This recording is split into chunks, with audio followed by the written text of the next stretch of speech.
تو یہ ایک روحانی ایکسپیرینس تھا، لیکن وہ ہوا اللہ کے نبی کو جاگتے ہوئے، ہوش کی حالت میں۔ یہ خواب نہیں تھا جو اللہ کے نبی صلی اللہ علیہ وسلم دیکھ رہے تھے، یعنی انہیں اپنی امت کا غم تھا۔ یہ غم نہیں تھا کہ یہ نوجوان مجھ سے سبقت لے گیا۔ حضرت موسیٰ علیہ السلام کو اللہ کے نبی سے مل کر بڑی خوشی ہوئی، انہیں مبارکباد دی، لیکن وہ روئے اس لیے کہ اپنی امت کو یاد کر کے انہیں افسوس ہوا کہ میری امت کے اکثر لوگ جہنم میں جائیں گے۔ یہ وہ جگہ ہے جہاں پر براق کو باندھا گیا تھا چٹان کے ساتھ، اور اس چٹان کے اوپر یہ بلڈنگ بنا دی گئی۔ ہمیں بتا رہے ہیں کہ یہ معجزہ تھا، یعنی اللہ نے کر دیا۔ ہمارا اس پر ایمان ہے، سمعنا و اطعنا، ہم نے سن لیا اور ہم نے اطاعت کی، بس۔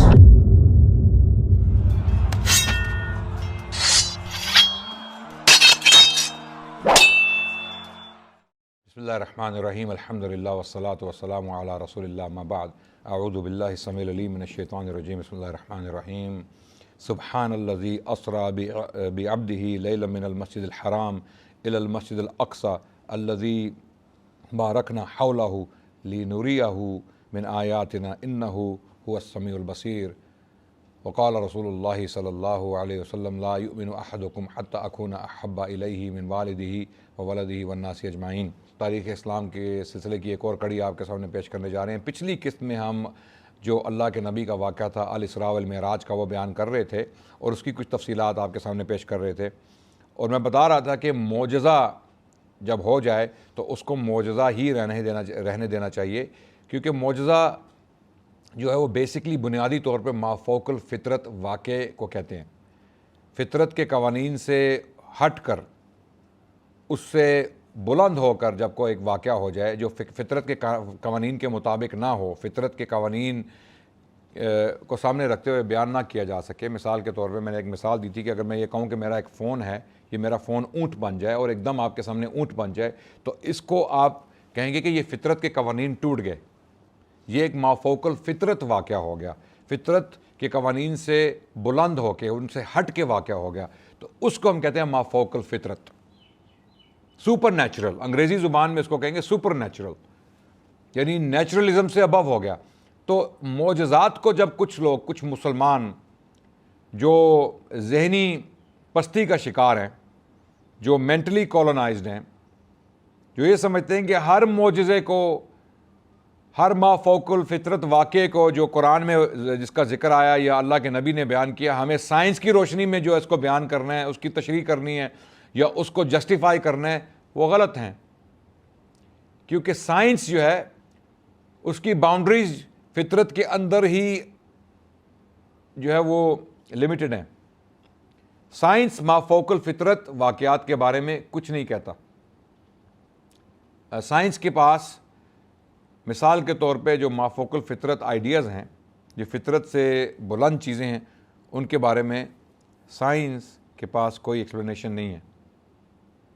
سائنس کا تعلق ہی فطری یا فطرتی قوانین سے ہے۔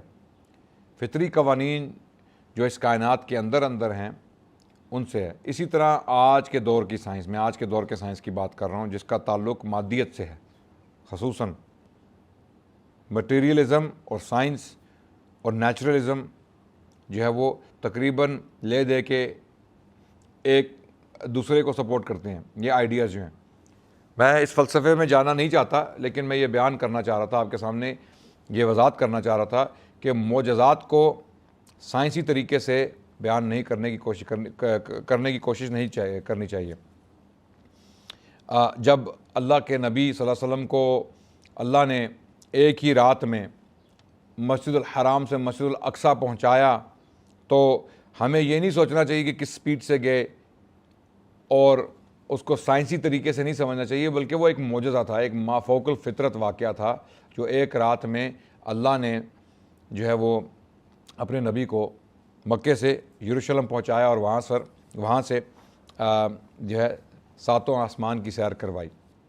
یہ ایک معجزہ تھا، اور اس کی وجہ سے ایک تنازعہ مکے کے شہر میں کھڑا ہوا۔ جب لوگوں نے یہ واقعہ سنا تو انہوں نے اعتراض کیا، دیکھا جائے گا آگے، اس کی تفصیل آئے گی انشاءاللہ۔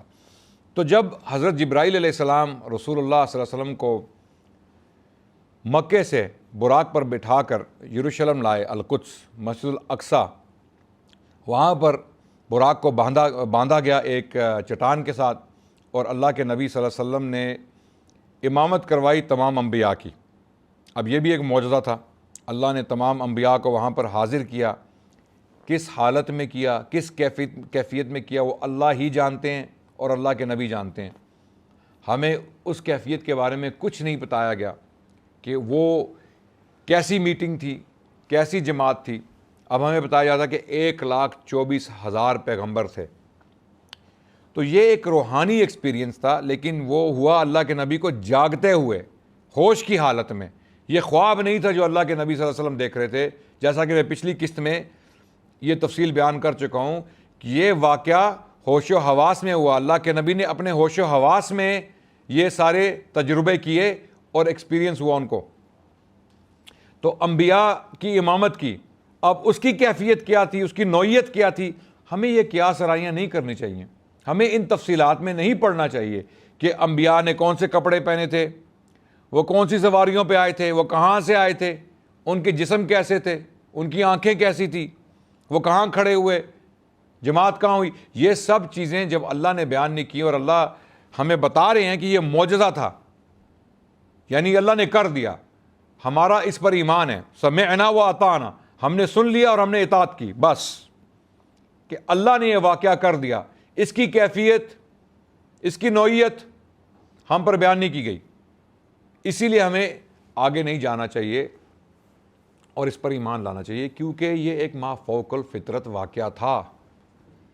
اس واقعے کا فطرت یا ہمارے فطری قوانین سے کوئی تعلق نہیں تھا، تو ہم اس کو ما فوق الفطرت واقعے کی حیثیت سے ہی سمجھتے ہیں۔ ایک معجزہ تھا کہ اللہ کے نبی نے امامت کی تمام انبیاء کی۔ اللہ نے تمام انبیاء کو مسجد الاقصیٰ میں اکٹھا کیا، اور پھر اللہ کے نبی صلی اللہ علیہ وسلم نے مسجد الاقصیٰ میں ان تمام انبیاء کی امامت کی۔ اس کے بعد، امامت کے بعد، ایک اور معجزہ اللہ سبحانہ وتعالیٰ نے کیا، وہ یہ تھا کہ معراج ہوا۔ اسراء تو ہو گیا، الاسراء تو ہو گیا۔ مثال کے طور پہ اللہ نے اپنے بندے کو، نبی صلی اللہ علیہ وسلم کو مکے سے یروشلم تک سیر کروا دی، وہاں پر انہوں نے امامت کی، اور جس پتھر کے ساتھ براق کو باندھا گیا، اسی پتھر کے اوپر آج ڈوم آف دا راک ہے۔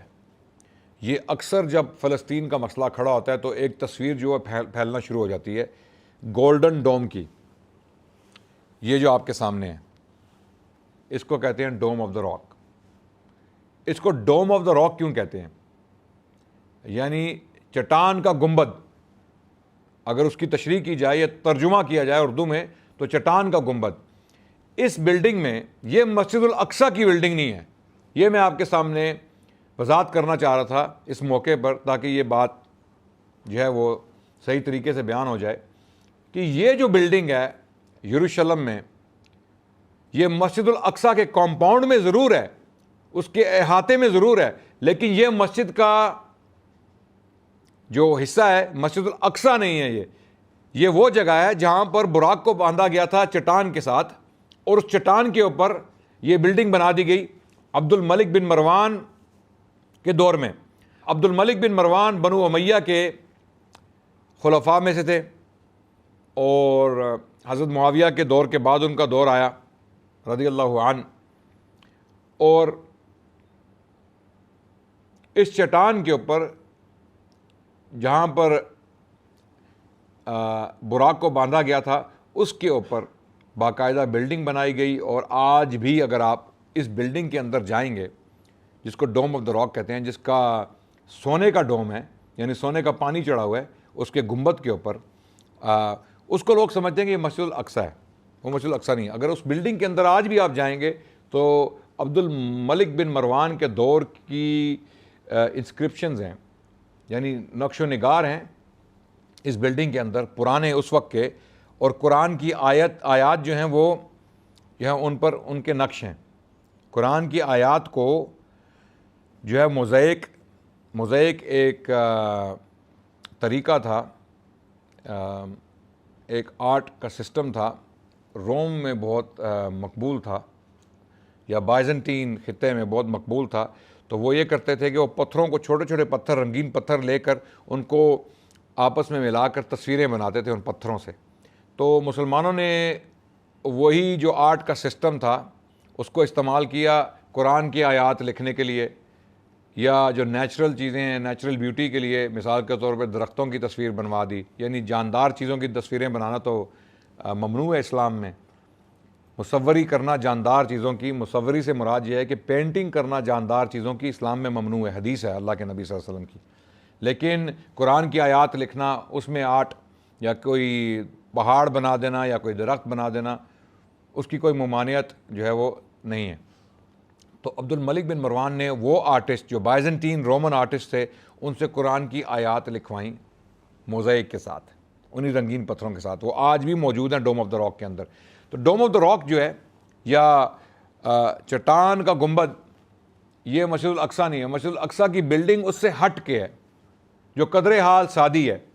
یعنی اس کے اوپر کوئی سونے کا پانی نہیں چڑھا ہوا, گنبد کے اوپر گنبد ہے لیکن سونے کا پانی نہیں ہے.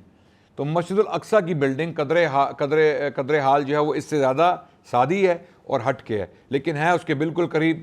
اس building dome of the rock کے بالکل قریب ہے. تو یہ وضاحت میں کرنا چاہتا تھا. تو اس چٹان کے اوپر براق کو باندھا گیا, اور پھر امامت کے بعد اللہ کے نبی صلی اللہ علیہ وسلم باہر تشریف لائے, اور حضرت جبرائیل علیہ السلام نے انہیں پہلے آسمان کی طرف اٹھایا, اور وہاں پر جو ہے وہ آسمان کا جو دروازہ تھا اسے کھٹکھٹایا گیا. اب کس طرح کھٹکھٹایا گیا, کیا کیفیت تھی, دروازہ کیسا تھا, کتنا بڑا تھا, کیا رنگ تھا, کس دھات کا تھا, یہ سوال پوچھنا ہمارے لیے بے وقوفی ہے. ہمیں یہ بتایا گیا کہ آسمان کا دروازہ تھا, بس سند و بس. ہم نے سن لیا اور ہم نے ایمان لایا کہ وہ دروازہ کیسا تھا, کتنا بڑا تھا, اس کی کیفیت کیا تھی. کیا ہماری عقلیں یہ سب کچھ جان سکتی ہیں؟ ہم سے یہ نالج, یہ علم جو ہے وہ دور رکھا گیا. تو اللہ کے نبی کو آسمان کے دروازے تک لے جایا گیا, وہ کیسا بھی تھا, جیسا بھی تھا. اور پھر اجازت مانگی گئی اور سلام کیا گیا, اور پوچھا گیا کہ کون ہے. جبرائیل علیہ السلام نے تعارف کروایا, اور پھر اللہ کے نبی پہلے آسمان میں داخل ہوئے, اور پہلے آسمان پر حضرت آدم علیہ السلام سے ملاقات ہوئی.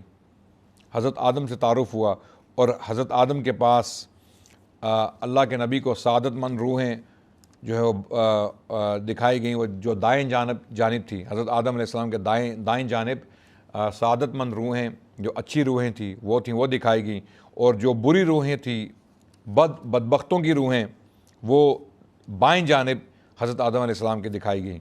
پھر اس کے بعد دوسرے آسمان پہ لے جایا گیا اللہ کے نبی صلی اللہ علیہ وسلم کو. وہاں پر دروازہ کھلوایا گیا, اور حضرت یحییٰ بن زکریا اور حضرت عیسیٰ علیہ السلام دونوں سے ملاقات ہوئی, اور دونوں نے سلام کیا, مبارکباد دی اللہ کے نبی صلی اللہ علیہ وسلم کو نبوت پر, اور ان سے گفتگو ہوئی, اور آپ کی نبوت کا اقرار کیا دونوں انبیاء نے. بلکہ حضرت عیسیٰ کے بارے میں ہم بتا چکے ہیں پہلی قسط میں کہ حضرت عیسیٰ علیہ السلام نے پیشن گوئی کی تھی اپنے بعد نبی کے آنے کی. تو ظاہر ہے انہوں نے اس نبی سے ملاقات کر لی. پھر تیسرے آسمان پر اللہ کے نبی صلی اللہ علیہ وسلم کو لے جایا گیا, اور وہاں پر یوسف علیہ السلام سے ملاقات ہوئی, اور یوسف علیہ السلام نے بھی آپ کی نبوت کا اقرار کیا اور آپ کو مبارکباد دی. اور پھر چوتھے آسمان پر حضرت ادریس علیہ السلام سے ملاقات ہوئی, اور وہی ہوا جو پچھلے آسمانوں پر ہو چکا تھا. پانچویں آسمان پر ہارون علیہ السلام سے ملاقات ہوئی, اور چھٹے آسمان پر حضرت موسیٰ علیہ السلام سے ملاقات ہوئی, اور موسیٰ علیہ السلام نے مرحبا کا, نبوت کا اقرار کیا. تو جب رسول اللہ آگے بڑھنے لگے تو موسیٰ علیہ السلام جو ہیں وہ رو دیے. تو ان سے جب پوچھا کہ آپ رو کیوں رہے ہیں, تو موسیٰ علیہ السلام نے فرمایا کہ یہ نوجوان میرے بعد مبعوث ہوا, میرے بعد آیا, اور اس کی امت کے لوگ جو ہیں میری امت کے لوگوں سے زیادہ تعداد میں جنت کے اندر داخل ہوں گے.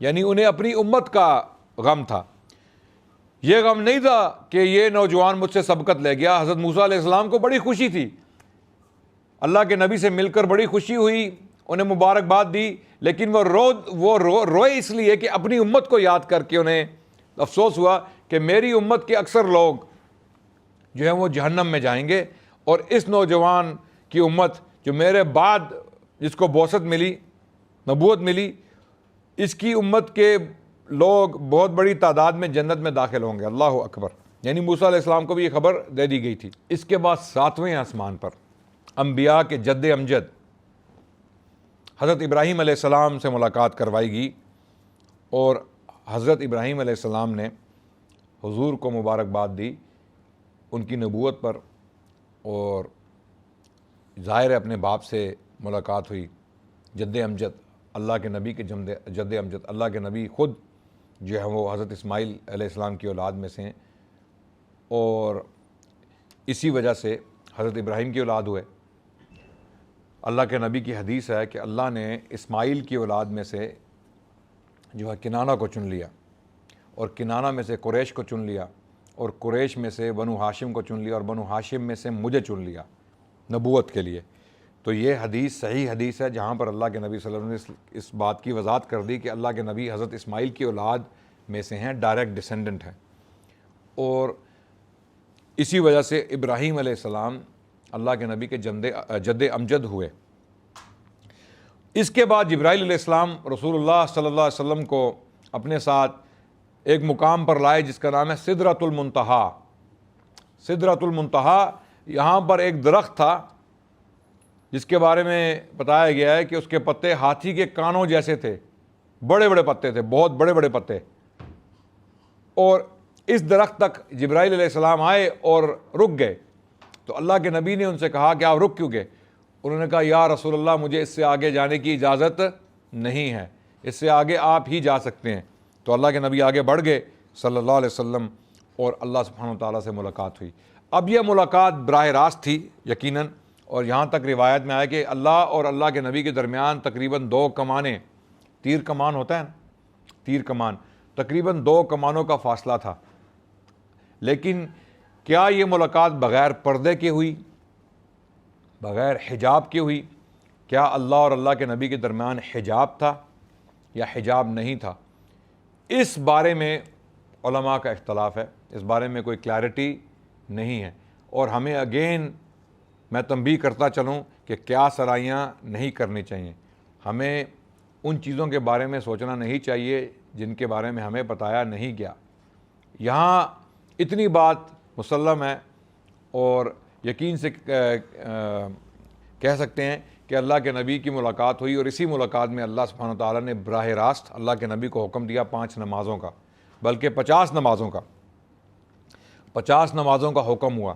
اللہ کے نبی بصر و چشم سر خم تسلیم کرتے ہوئے قبول کر کے واپس آ رہے تھے تو موسیٰ علیہ السلام سے ملاقات ہوئی۔ موسیٰ علیہ السلام نے پوچھا کیا واقعہ ہوا؟ حضور نے بتایا صلی اللہ علیہ وسلم کے 50 نمازیں جو ہیں فرض کی گئی ہیں۔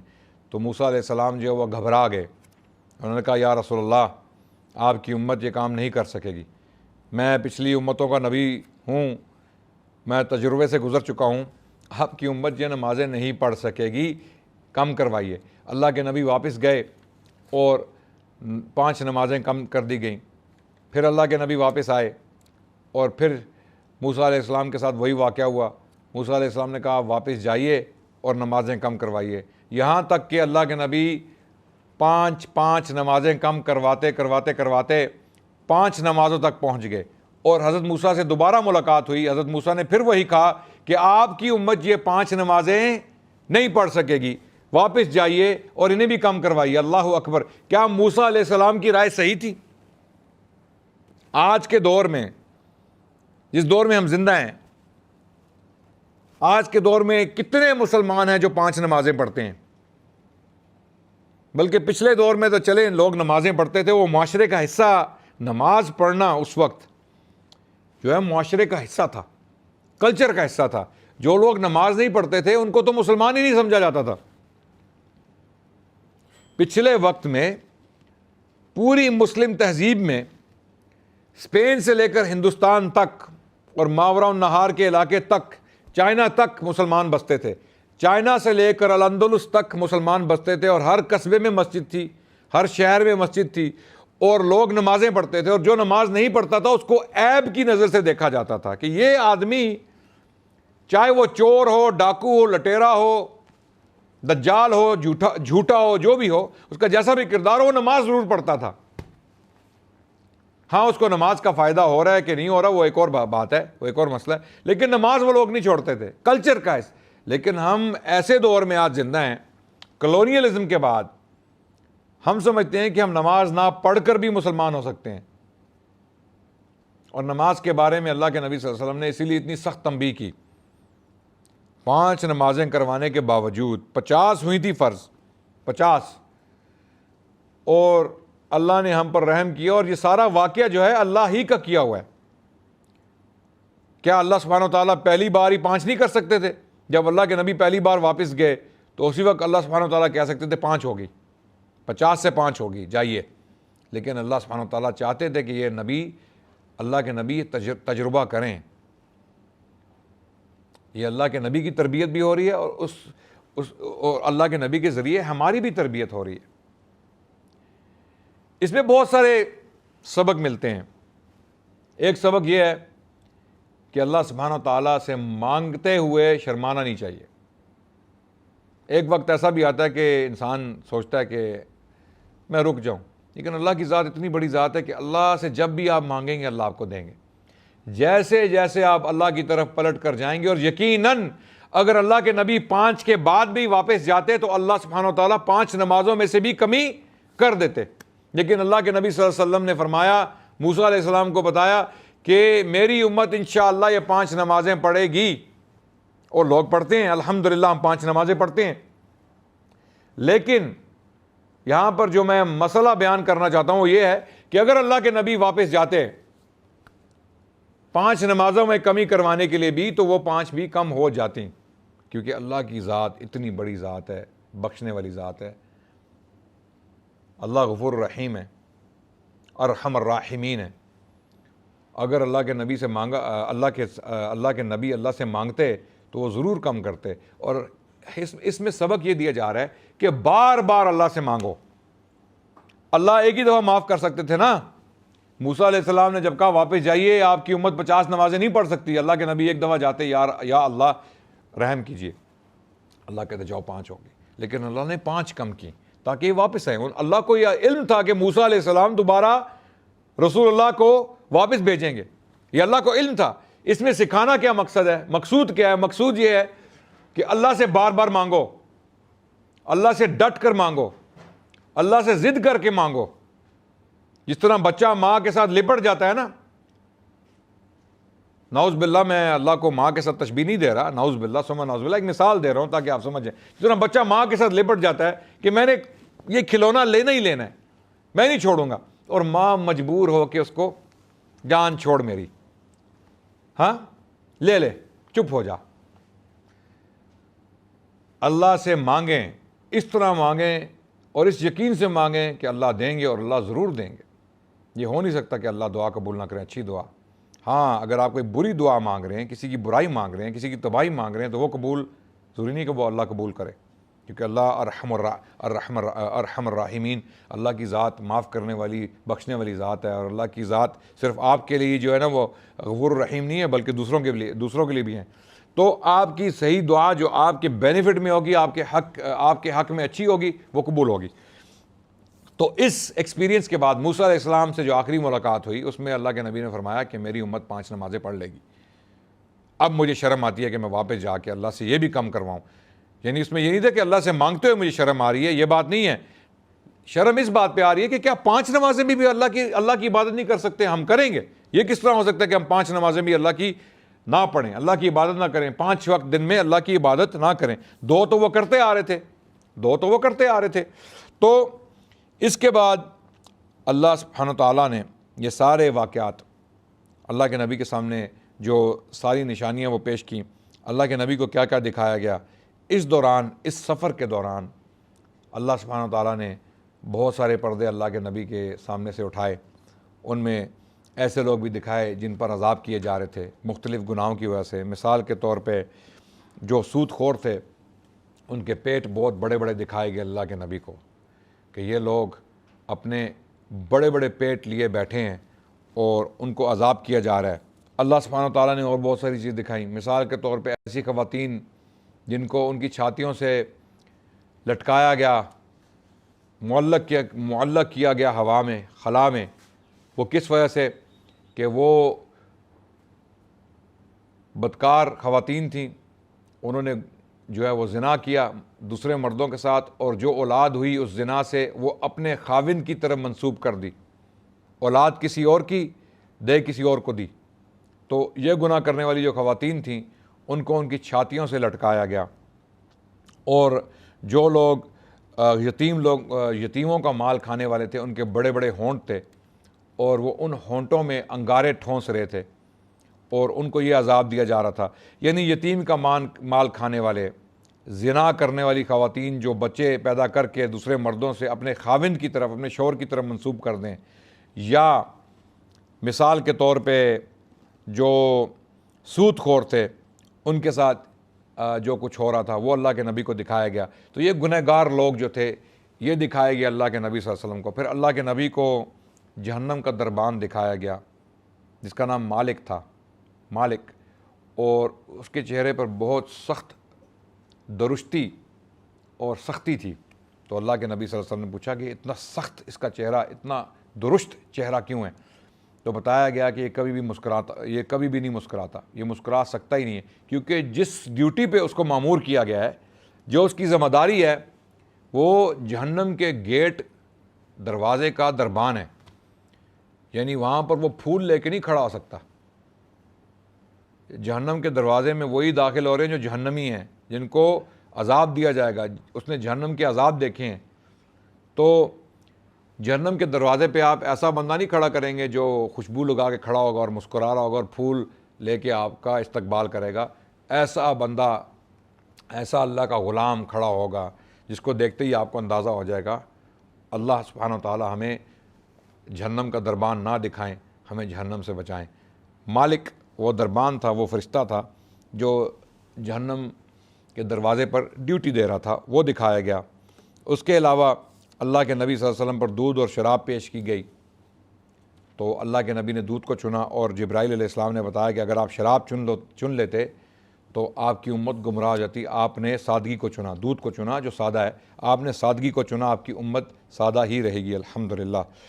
پھر آپ کو جنت کی 4 نہریں دکھائے گی، 2 ظاہری اور 2 باطنی۔ جو ظاہری نہریں تھیں وہ نیل اور فرات کی تھیں،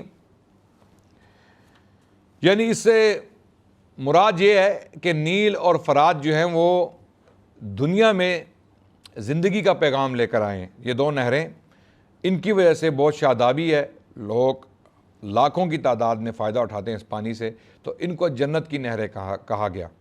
ان کی وجہ سے اللہ سبحانہ تعالیٰ نے زمین پر غالباً جنت کا سا سما جو ہے وہ بنا دیا۔ اگر آپ نیل کا دریا دیکھیے، میں کئی دفعہ مصر کے اوپر سے ہمارا جہاز گزرتا ہے، جب میں سفر کرتا ہوں تو نیچے آپ دیکھتے ہیں تو ہمیں نیل کا دریا نظر آتا ہے، اور نیل کے دریا کے ساتھ، دریائے نیل کے ساتھ ساتھ جتنا بھی خطہ ہے، زمین ہے، وہ آپ کو سبز نظر آئے گی۔ زمین سبز، بالکل سبز نظر آئے گی سینکڑوں میلوں تک۔ اور پھر اس کے بعد جو ہے ایک دم جہاں پر پانی کا انفلوئنس ختم ہوگا، پانی کا اثر ختم ہوگا، تو آپ کو سرخ ریت نظر آئے گی، صحرا نظر آئے گا۔ اس سے کیا پتہ چلا کہ نیل کے دریا کی وجہ سے یہاں پر کاشتکاری ہو رہی ہے، اور لوگ جو ہیں وہ سبزیاں اگا رہے ہیں، اور اس کی وجہ سے اللہ نے ان کو زندگی دی ہے۔ تو یہ تجربے اللہ سبحانہ تعالیٰ نے اللہ کے نبی کو کروائے، اور کچھ اور تفصیلات ہیں جو میں پیش کرنا چاہوں گا آپ کے سامنے، انشاءاللہ وہ اگلی قسط میں بیان ہوگی۔ تب تک کے لیے السلام علیکم ورحمۃ اللہ وبرکاتہ۔